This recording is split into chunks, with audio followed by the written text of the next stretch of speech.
5-month-old Sadie hasn't had her first step or first tooth, yet her parents have already taken hundreds of photos, keen to capture every moment.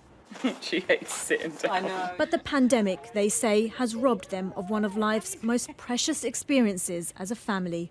I'd been in there for 3 days with no sleep, and then I was kind of left on my own after a C-section. I couldn't sit up, and I'm suddenly responsible for another life with absolutely no help. Throughout the pandemic, the NHS didn't allow birth partners to be in the room until mothers were 4 centimetres dilated. In Christie's case, that led to more anxiety. As a new mum, Christie says it's left her feeling sad about the experiences of giving birth. It's a time that can be frightening.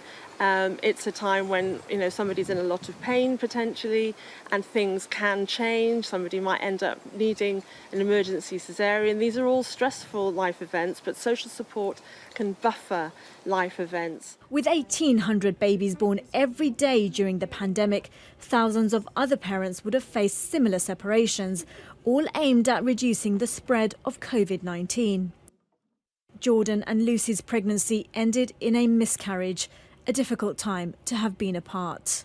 Throughout the course of the time since finding out that we were miscarrying, the only thing that had given me any sense of direction or purpose was that I just wanted to be there with you, and I didn't want you to be on your own. So as soon as I realised that you were going through that alone and I couldn't do anything at all about it, it just kind of hit me very hard. You're kind of my rock,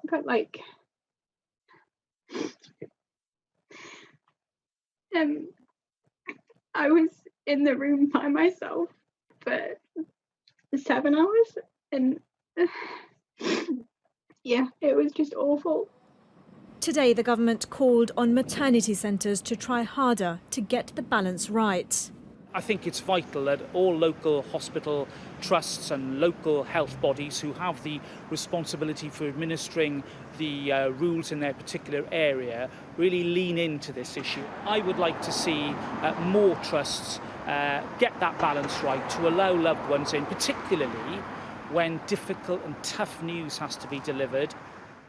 The NHS told us, while it is understandable that the pandemic has caused expectant mums increased anxiety, the important changes to maternity services backed by the Royal College of Midwives were made to keep women and their families safe.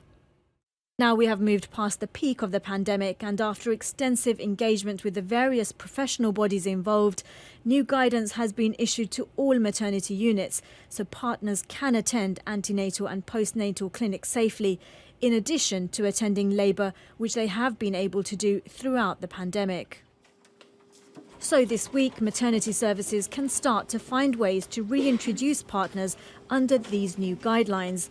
Baby steps towards getting delivery suites back to normal. Sadia Chowdhury, Sky News.